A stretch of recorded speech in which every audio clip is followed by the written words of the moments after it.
ये डीडी दीनदयाल उपाध्याय ग्राम ज्योति योजना का जो ये पीआईएल मिस्टर काकू पोतुम ने डाला हुआ है, उसमें आज ऑनरेबल हाई कोर्ट के सामने हम लोग पेश हुए। तो जो सरकार की तरफ से और ख़ास तौर पे जो रिस्पॉन्ड नंबर 6 हैं, फुरफा वांगेल एग्जीक्यूटिव इंजीनियर, उनका जो जवाब था वो लेट फाइल हुआ था, कल ही रात को हुआ था। तो हम लोगों ने टाइम लिया इसके बाद कि हमें इसका रिजॉइंडर फाइल करने का टाइम दिया जाए। लेकिन जो जवाब फाइल किया है रिस्पोंडेंट्स ने, गवर्नमेंट ऑफिशियल्स ने और फुरफा वांगेल साहब ने, उससे एक बात और साफ़ हो गई है कि जो डॉक्यूमेंट्स हम लोगों ने लगाए, बैंक गारंटी फोर्ज करने का, और डीएनजी ने इस टेंडर में पार्टिसिपेट ही नहीं किया था, उसके झूठे डॉक्यूमेंट्स लगाए गए, वो उनके जवाबों से और ज़्यादा इस्टेब्लिश हो गया। मतलब it is more consolidated now.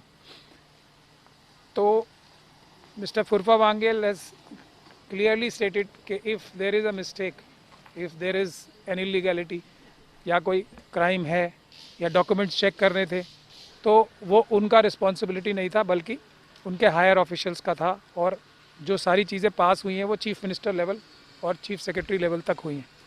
तो ऐसा फुरफा वांगेल साहब के जवाब में आया है। उससे हम लोग ये समझते हैं कि हमारा केस अब और ज़्यादा स्ट्रॉन्ग हो गया है और वी आर क्वाइट होपफुल।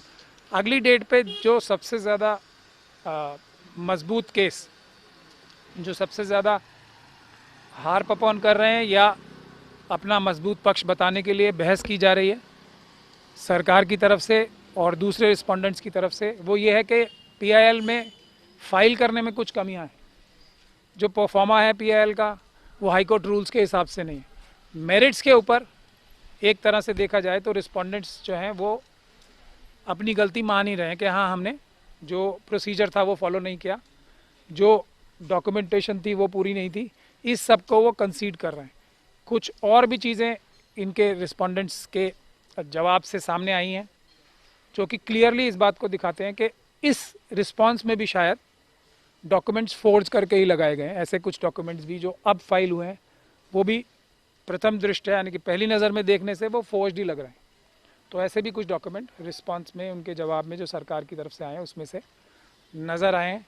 ये बात भी अब साबित हो गई है रिकॉर्ड से, क्योंकि अब रिस्पोंडेंट्स ने अपना जवाब फाइल कर दिया है कि एसएलएससी स्टेट लेवल जो सुपरवाइजरी कमेटी थी, उसमें जो चेयरमैन थे चीफ सेक्रेटरी साहब थे, और जो वो अप्रूवल हुआ उसमें चीफ सेक्रेटरी साहब ने खुद ही अप्रूवल नहीं दिया था, उन्होंने खुद ही साइन नहीं किए थे उसमें।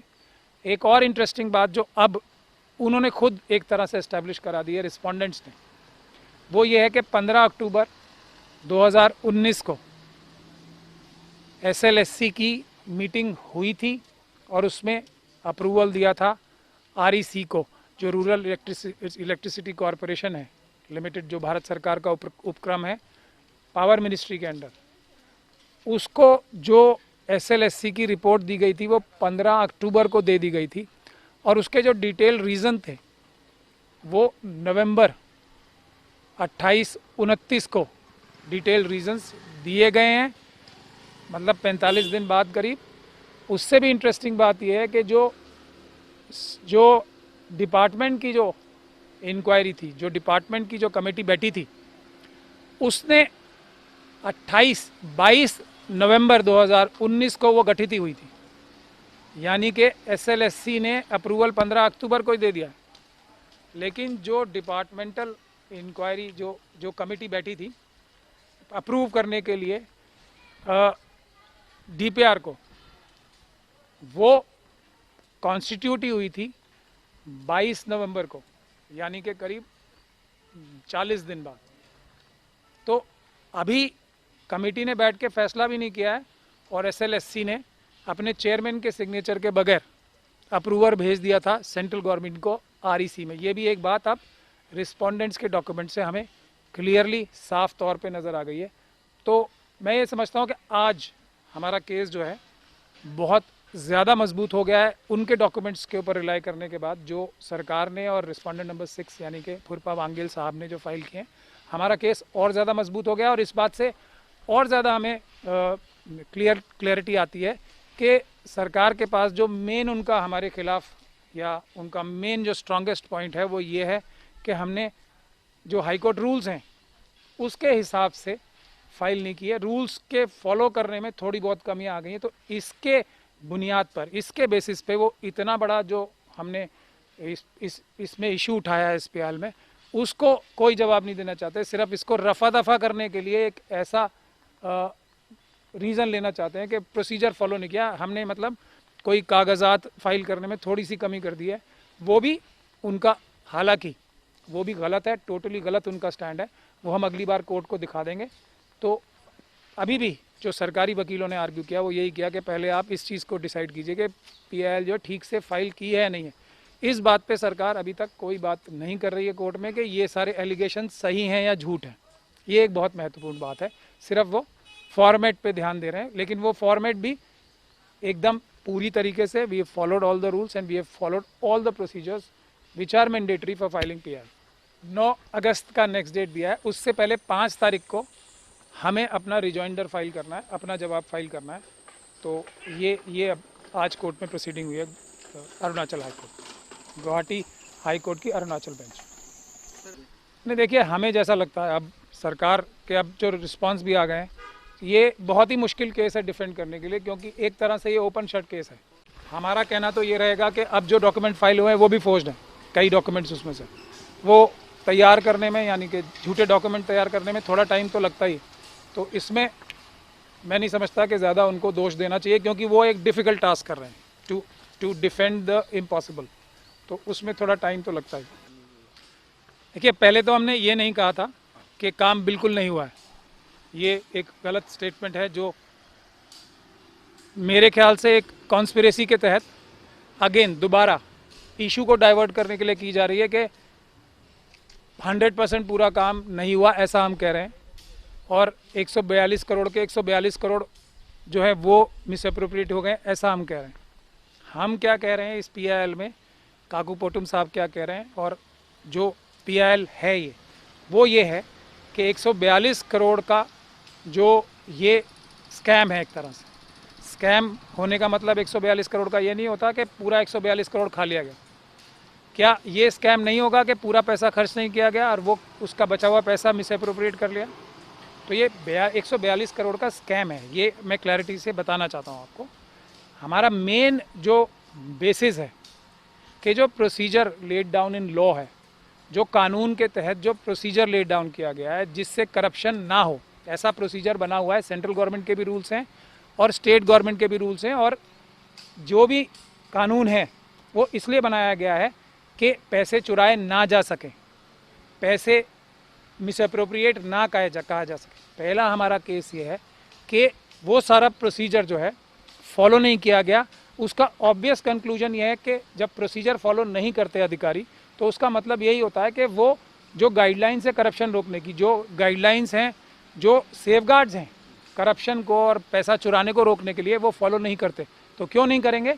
वो ऑब्वियस बात है कि वो पैसा चुराना चाहते हैं, इसीलिए वो मैंडेटरी गाइडलाइंस फॉलो नहीं कर रहे। तो हमारा केस पहला ये है कि ई टेंडरिंग नहीं किया, झूठे डॉक्यूमेंट्स एक ऐसी कंपनी के जो मनाही कर रही है, जिसका सबूत, जिसने हमें जवाब दिया है कि हमने टेंडर में कभी अप्लाई नहीं किया, DNG कंपनी ने, उसके झूठे दस्तावेज लगा के एक ऐसे व्यक्ति ने, जो कि एग्जीक्यूटिव इंजीनियर भी फुल टाइम नहीं थे, जो असिस्टेंट इंजीनियर थे, उन्होंने ये सारी टेंडरिंग प्रोसेस की बहुत ही हाबड़ ताबड़ में, मतलब बहुत ही जल्दी से ये सारी प्रोसीडिंग्स की गई।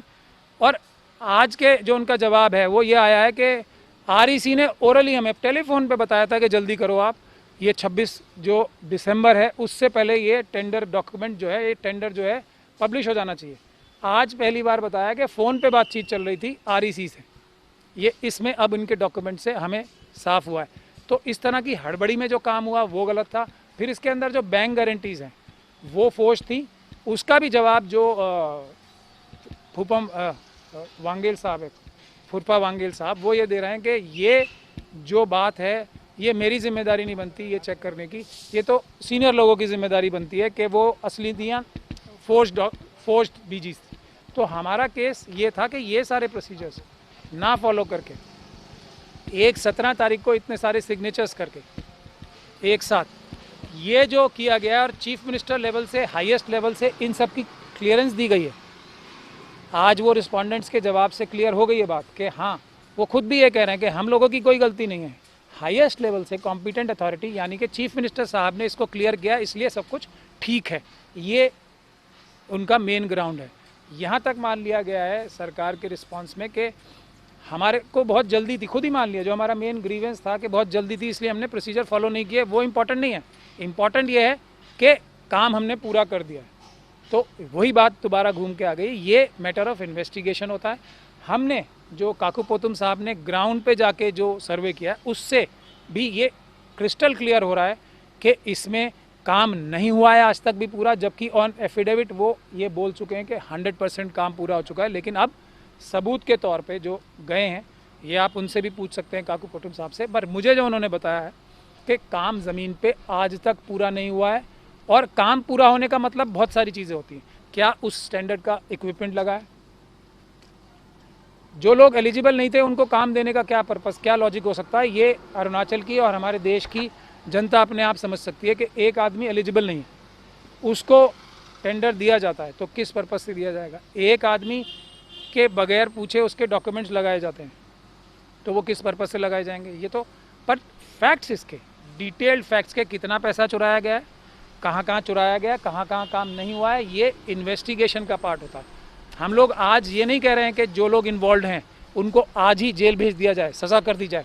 हम लोग क्या कह रहे हैं कि हमने प्राइमा फेशाई इतने सारे सबूत जुटाए हैं जो कि एक आम नागरिक के लिए, काकूपोतुम साहब के लिए इम्पॉसिबल होता है। फिर भी उन्होंने इतनी मेहनत करके इतने सारे सबूत तो जुटा लिए हैं। अब बाकी काम सरकार का है कि जिसका डिक्लेयर्ड पॉलिसी है ज़ीरो टॉलरेंस फॉर करप्शन, कि इतनी ज़बरदस्त हमने चीज़ें दे दी हैं, इतने सारे सबूत दे दिए हैं। तो मैं एक लॉजिकली अगर सोचा जाए तो एक चीफ मिनिस्टर साहब का, एक चीफ सेक्रेटरी साहब का, एक जो डायरेक्टर विजिलेंस है यहाँ पे, जो शायद चीफ सेक्रेटरी साहब ही हैं, और एक एसआईसी का जो स्पेशल इन्वेस्टिगेटिंग सेल करप्शन रोक लेके नहीं बना हुआ है, उसका क्या रवैया होना चाहिए? दे शुड थैंक काकूपोतुम, दे शुड, उनको धन्यवाद करना चाहिए कि आपने इतने सारे सबूत ले आए हैं, या ये कहना चाहिए कि उन्होंने फॉर्मेट के हिसाब से पीआईएल नहीं फाइल की है? क्या पीआईएल एफआईआर करने के लिए एक अपराध हुआ है, एक मर्डर हुआ है, सड़क पे देखा लोगों ने, या किसी ने, एक ईमानदार व्यक्ति ने देखा, वो जाके पुलिस को बता रहा है कि इतना बड़ा क्राइम हो गया है, तो पुलिस को ये कहना चाहिए जवाब में कि आपकी जो आपने चिट्ठी लिखी थी उसमें प्रॉपर सेक्शन मेंशन नहीं किया था, आपका कागज़ जो है वो छोटा था। या पुलिस को एकदम उसका धन्यवाद करना चाहिए और ये कहना चाहिए आपने इतना बड़ा स्कैम हमें बताया, हम जाके इसकी इन्वेस्टिगेशन करते हैं। तो ये जो पुलिस एसआईसी रेजिस्ट कर रही है एफआईआर दर्ज करने से, इससे भी साफ हो जाता है कि हाईएस्ट लेवल पे इन्वॉल्वमेंट है। वरना चीफ मिनिस्टर साहब को, काकूपोतुम साहब को धन्यवाद करना चाहिए कि आपने इतना बड़ा करप्शन, अगर वो ये समझने की बात है, आपने इतना बड़ा करप्शन, और जो हमारा मिशन चल रहा है ज़ीरो टॉलरेंस ऑन करप्शन का, उसमें हेल्प की है, तो इनको पुरस्कार देने के जगह पे इनको डराया जा रहा है, धमकाया जा रहा है और ये कहा जा रहा है कि फॉर्मेट में नहीं, that is the best defence. ये हमारा कहना। बैंक गारंटी के बारे में रिस्पोंडेंट नंबर 6 ने और जो बाकी सारे रिस्पोंडेंट्स हैं जिसमें सरकारी अधिकारी हैं सारे पावर डिपार्टमेंट के, उन्होंने ये क्लियर कर दिया है कि बैंक गारंटी असली थी या नकली थी, उस पर कोई कमेंट नहीं करेंगे हम। फुरपा वांगेल साहब ने ये कह दिया है अपने जवाब में, अगर आप कहेंगे तो हम कॉपी भी दिखा देंगे, कि मुझे नहीं पता, ये तो हायर ऑफिशियल्स को पता होगा। तो इसका क्या मतलब होता है, आप खुद निष्कर्ष निकाल सकते हैं कि बैंक गारंटीज़ की बात जो है उसमें दम है कि वो बैंक गारंटीज़ झूठी थी। सिर्फ ये बता रहे हैं कि इस वाले जो बैंक की ब्रांच है इससे ना पूछ के किसी और से पूछना चाहिए। ये कह रहे हैं कि जो मिनिस्टर साहब हैं, जो कॉर्पोरेट अफेयर्स के मिनिस्टर साहब थे, I am forgetting his name, तो उनको जो काकूपोतुम ने चिट्ठी लिखी तो उन जो जवाब मिला था उनको, उस जवाब की कॉपी नहीं पता है। मतलब कि ये प्राइवेटली कैसे इन लोगों ने ये जो एक मिनिस्टर की बैंक के साथ कम्युनिकेशन थी हमारे पास कैसे है, उसका सबका हमारे पास जवाब है। बट बेसिक मुद्दा जो है कि ये बैंक गारंटीज झूठी नहीं असली हैं, ये कैटेगोरिकली किसी ने नहीं कहा है, इस बात को अवॉइड कर रहे हैं, तो आप लोग खुद निष्कर्ष निकाल सकते हैं, क्योंकि ये इन्वेस्टिगेशन का विषय है। बहुत सारी चीज़ें हम अभी इसलिए डिस्क्लोज नहीं कर रहे हैं कि जो एक्यूज्ड हैं इसमें, और बहुत बड़े लेवल पे कॉन्स्पिरेसी है जिसमें दिल्ली के जो पावर डिपार्टमेंट है उसकी भी इन्वॉल्वमेंट है, हो सकती है, तो हम अभी पूरी चीज़ें डाइवर्ज नहीं करना चाहते। जैसे ही इन्वेस्टिगेशन शुरू होगी हम और भी बहुत सारे सबूत काकू पोटुम साहब देंगे। आपका मतलब है बिना बैंक गारंटी के ये प्रोजेक्ट दे दिया गया? हमारा मतलब ये है कि अब रिस्पोंडेंट्स जो सरकार के अधिकारी हैं, सरकारी अधिकारी हैं, वो ये मान रहे हैं अपने रिस्पांस में जो अदालत में फ़ाइल किया है कि हमने जो हमारी बेसिक ऑब्जेक्शन है बैंक गारंटीज़ के बारे में ये है कि काकू पोटुम साहब के पास ये डॉक्यूमेंट्स या ये इन्फॉर्मेशन आ कैसे गई, ये तो एक मिनिस्टर ने बैंक को लिखी थी, ये उनकी ऑब्जेक्शन है।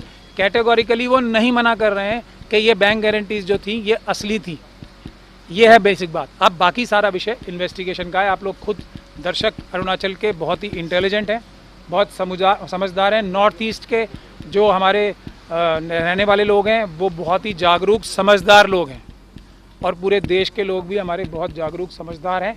एक लाइन में मना कर सकते थे ना कि हाँ ये बैंक गारंटीज़ असली हैं, नकली नहीं हैं, वो क्यों नहीं करते हैं? एक लाइन में ये मना कर सकते हैं ना कि डीएनजी कंपनी के डॉक्यूमेंट्स थे, उन्होंने ये फाइल किया था, एक लाइन में कह सकते थे ना ये बात झूठ है, तो क्यों नहीं कहते हैं? ये बात तो मान ली कि ई टेंडरिंग नहीं की गई थी, ये क्या कम छोटा विषय है? ई टेंडरिंग जो डॉक्यूमेंट है वो खुद ही मान लिया हमने ई टेंडरिंग नहीं की थी। हमने जो है ई टेंडरिंग का जो मैंडेटरी प्रोविज़न है वो उसको अपनी मर्ज़ी से उसको हमने ओवररूल कर दिया, और हमने जो है ये उसको ओवररूल कर दिया, और उस रीज़न से भी नहीं किया जो कि अकेला रीज़न है, नेशनल सिक्योरिटी वगैरह अगर होती है तभी ई टेंडरिंग को कंडोन किया जा सकता है। नहीं कह रहे हैं, वो ये कह रहे हैं कि जल्दी थी।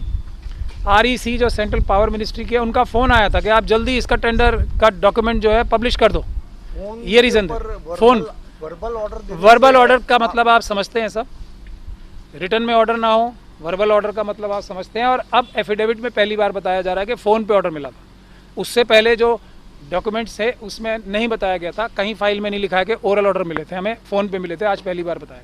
ये तो कहीं नहीं होता ऐसा नहीं होता, होता है, बहुत जगह होता है, वाइड स्प्रेड तरीके से होता है, लेकिन वहीं होता है जहाँ करप्शन करनी होती है, पैसे साइफन ऑफ करने होते हैं, पैसे चुराने होते हैं, वहीं होता है। वरना हर चीज़ भारत सरकार के जो रूल्स नियम कानून हैं, ख़ास तौर पे ज़ीरो टॉलरेंस ऑन करप्शन की गवर्नमेंट्स में हर चीज़ लिखित में होती है, और हर ऑफिसर को आगे बढ़ के खुशी खुशी से हर चीज़ पेन डाउन करनी चाहिए, ओरल इंस्ट्रक्शंस लेनी नहीं चाहिए, ख़ास तौर पे तब जबकि वो इलीगल हो। जल्दी कोई भी टेंडर प्रोसेस को स्किप करके जल्दी करने का डायरेक्शन किसी का नहीं मानना चाहिए। PIL फाइल जो करवाया था, हाँ, तो उसमें कुछ कमियां हैं क्या? कोई कमी नहीं है। कमियां मैं आपको PIL में कोई कमी नहीं है, ये हम कोर्ट को अब अगली डेट पे साबित करेंगे। जो इम्पोर्टेंट बात प्रेस को हाईलाइट करने का है, PIL किस चीज़ के लिए होता है? एक पब्लिक इंटरेस्ट हाईलाइट करने का। उसको टेक्निकल ग्राउंड पे जो उड़वाना चाहते हैं, उसको डिसमिस कराना चाहते हैं, उनके मन में कोई पाप या चोर है, ये बात तो क्लियर हो जाता है ना। बट हमारा पिटीशन पूरी तरीके से प्रॉपर फॉर्मेटिंग में है, हर चीज़ पूरी है उसमें, that people should not worry. लेकिन बुनियादी बात फिर वही है, जो टेक्निकलिटीज़ की तरफ ले जा रहे हैं वो उनके मन में करप्शन और चोरी है। लेकिन कल मुख्यमंत्री जी ने दिल्ली में ये बोला है कि कोर्ट का फैसला आने तक मैं कुछ नहीं बोल सकता, और ना ही मैं इसमें मानता हूँ कि करप्शन हुआ है। कोर्ट जो फैसला करेगी उसको माना जाएगा बस। देखिए, वो मुख्यमंत्री जी ने क्या कहा है और क्या रिपोर्ट हुआ है, रिपोर्ट में तो मैंने ये पढ़ा है कि उन्होंने ये कहा है कि जिन लोगों ने ऐसा ये केस के लिए कर रहे हैं एजिटेट, हम उनके खिलाफ कोर्ट में केस फाइल करेंगे। तो ये उनके लिए भी जो बात किसी एक आम नागरिक पे या चीफ मिनिस्टर पे लागू होती है वो आम नागरिक पे भी होती है, और जो एक आम नागरिक पे लागू होती है वो चीफ मिनिस्टर साहब पे भी होती है। तो उनको भी करप्शन नहीं हुआ है ऐसा बोलने का अधिकार तो है, जैसे काकू पोटुम साहब को है कि करप्शन हुआ है। लेकिन दोनों को कोर्ट का इंतज़ार करना चाहिए। लेकिन एक चीफ मिनिस्टर की जिम्मेदारी ड्यूटी ये होती है कि जैसे ही जो ज़ीरो टॉलरेंस करप्शन पॉलिसी बता रहा है अपनी, उस चीफ मिनिस्टर साहब की ये जिम्मेदारी होती है कि कोई करप्शन की विस्पर भी आए तो उस पर उनको स्वयं संज्ञान लेके उस पर रूल आउट करना चाहिए। इस PIL में तो ये एलिगेशन है जो उनके जूनियर स्टाफ जो ऑफिसर्स ये कह रहे हैं कि ये सब काम चूंकि चीफ मिनिस्टर साहब की परमिशन और ऑर्डर से हुआ था इसलिए करप्शन नहीं है, हालांकि जो प्रोसीजर है वो फॉलो नहीं किया गया, ऐसा उनके ऑफिसर्स ही कह रहे हैं। Thank you. या नहीं हुआ जी तो अब आप साइट विजिट करके हैं, आपने क्या देखा? जी मैंने एक्चुअली ये मैं DPR को डिटेल प्रोजेक्ट रिपोर्ट को फॉलो करके मैंने साइट विजिट किया। तो ये DPR में ही सब कुछ लूप होल है, इरेगुलरिटीज़ जो DPR से है, इनको ये DPR को एक डिपार्टमेंटल कमेटी में गठन किया था। वो चीफ इंजीनियर वो खुद कहा कि DPR is very vast and multifarious. DPR जो इतना वास्ट है कि इसमें सब कुछ गड़बड़ जो DPR से है। तो DPR का गड़बड़ कैसे हुआ मैं बता दूँ, एक एग्जांपल साइट करूँ। एक DPR में बोमडिला डिवीज़न में एक दिया है कि बोमडिला टू रामा कैंप जो है एक मिलिट्री हेडक्वार्टर है। बोमडिला तो Rama camp is almost 70 kilometres है। तो बोमडिला टू रामा कैंप जाने के लिए आपको दानसिंग विलेज होके जाना होता है, उसके बाद मुन्ना कैंप, इसके बाद दीरंग विलेज, इसके बाद दीरंग, इसके बाद रामा कैंप है। तो दीरंग टू रामा कैंप ही 7 किलोमीटर्स है। तो 15 किलोमीटर्स कहाँ से आ गया? 15 किलोमीटर्स जो एग्जिस्ट है ही नहीं है वो है। इसके बाद में आप हर जगह पे काम हुआ नहीं है, अभी हो रहा है। मैंने ये स्टाफ लोग से भी बात किया, ये इलेक्ट्रिकल डिपार्टमेंट से, इसके बाद वहाँ का लोकल लोग से भी बात किया, मैंने रिकॉर्ड भी किए हैं उन लोग के स्टेटमेंट को भी। इसके बाद अब नामसाई में जाए तो नामसाई और चौंगखाम का अभी सब स्टेशन 33 के भी सब स्टेशन भी अभी इनकम्प्लीट है। अभी कल परसों ही मैंने नामसाई से आए, इसमें भी अभी अंडर कंस्ट्रक्शन में। मैंने लेबर लोग का वीडियोग्राफी भी किया है, फोटोग्राफी ले लिए। और नामसाई में भी ऐसे है, नामसाई और चौकाम डिवीज़न में एक ये है DPR में क्यारोप 11 kV बे है। बे जो है एक 33 kV को 11 kV में सप्लाई करने का आउटलेट है। And it is the part and parcel of 33 kV sub station. तो अलग से आप लोग DPR क्यों बनाए? 2 करोड़ का, मोर देन 4 करोड़ का दोनों डिवीज़न में। तो ये क्वेश्चन है, इसको थर्ड पार्टी एक्सपर्ट वेरिफिकेशन होना चाहिए। एग्जिस्टिंग वर्क जो ऑनगोइंग है कंप्लीट हुआ कि नहीं हुआ है, अभी कैसे ये चल रहा है काम, इसको third party expert verification committee गठन करना बहुत ज़रूरी है। काम एक्चुअली हुआ ही नहीं है, अभी काम कर रहे हैं। अभी काम आप देखिए, आप ये कुपीटू बाना भी जो सेपा एग्जीक्यूटिव डिवीज़न जो एग्जीक्यूट किया था काम को, इसमें भी आप ऑलमोस्ट 8 किलोमीटर जैसे काम पूरा नहीं हुआ है। इसमें अब जो काम पूरा हुआ इसमें भी 4 पोल्स इरेक्ट किया, लेकिन इसमें कोई क्रॉस आर्म नहीं, ये पोल आर्टिंग नहीं है, जो बहुत मैंडेटरी एंड एसेंशियल है। अब 4 पोल में आप क्रॉस आर्म क्यों नहीं डालेंगे? डालना चाहिए, वो तो DPR में वो तो एसेंशियल है, कंपोनेंट है। जो ग्राउंड लेवल जो पोल को कंक्रीट सीमेंट जो इलेक्ट्रिक पोल को 267 kg है पोल का वेट जो, तो इसको पकड़ के रखने के लिए जो ग्राउंड लेवल से अंडरग्राउंड से कंक्रीट सीमेंट इरेक्ट करके जाना चाहिए। लेकिन आप ग्राउंड पे मिट्टी का अंदर आप आर्ट सरफेस का अंदर आप पत्थर डाल दिए, लेकिन कंक्रीट सीमेंट जो सिर्फ ऊपर में दिया गया है। और जो काम जो फिर आप ऐसे भी किया है कि जहाँ आदमी दिखाई दे वहाँ पे सिर्फ आप नया पोल डाला है, लेकिन जंगल का अंदर पुराना पोल ही दिखाई दे रहे हैं हमें। तो आप सारा विजिट? हाँ, सारा विजिट किए, एक भी जगह नहीं छोड़ रहे मैंने। तो आपको लगता है ये काम क्वालिटी वर्क नहीं हुआ या कंप्लीट भी नहीं हुआ? क्वालिटी भी नहीं हुआ, इनकम्प्लीट भी है। सरकार बोलती कंप्लीट हो गया काम। हाँ, 31 दिसंबर 2019 को बताया कि कंप्लीट हुआ। ये काम जो अभी जो कर रहे हैं और आधा कंप्लीट भी हुआ, ये जब ये करप्शन जो पब्लिक डोमेन में सरफेस हुआ उसके बाद उन लोग काम शुरू किए। तो 5-6 दिन 1 महीना पहले कंप्लीट हुआ है। ये अभी जो चौकाम का वो सब स्टेशन है वो भी ये अप्रैल महीना में कुछ स्ट्रक्चर बना है। वो स्टाफ भी लोकल वहाँ का इलेक्ट्रिकल स्टाफ भी बता रहे हैं। इवन ट्रांसफार्मर बैठाना भी अभी बचा है। चौकाम टाउनशिप में 3 ट्रांसफार्मर बैठाना भी बचा है। अभी ट्रांसफार्मर नहीं बैठा है, वायरिंग कनेक्ट नहीं किया है। इसके बाद और एक मैं बता दूं कि यहाँ पे सबसे गलत बात है जो उन लोग DM ग्रुप का MSDM ग्रुप का आसाम इलेक्ट्रिकल बोर्ड से एक क्लास 1 कॉन्ट्रैक्टर का रजिस्ट्रेशन लेके आए। इनफैक्ट वो एफिडेविट में है। इनफैक्ट इसमें क्लास 1 53 करोड़ का काम, आप टेंडर लिमिट है 53 करोड़ का, आप क्लास 1 A+ होना है, A होना है। अरुणाचल में एक ही अभी तक एक फार्म है केंगे एंटरप्राइज है जिसका क्लास 1 AA है। क्लास 1 जो 30 करोड़ तक ही टेंडर पार्टिसिपेट करते हैं। क्लास 1A जो 50 करोड़ तक पार्टिसिपेट कर सकता है। Class 1 AA more than 50 crore participate करते हैं। लेकिन क्लास 1 वो भी गड़बड़ है जो एफिडेविट फाइल किए वही।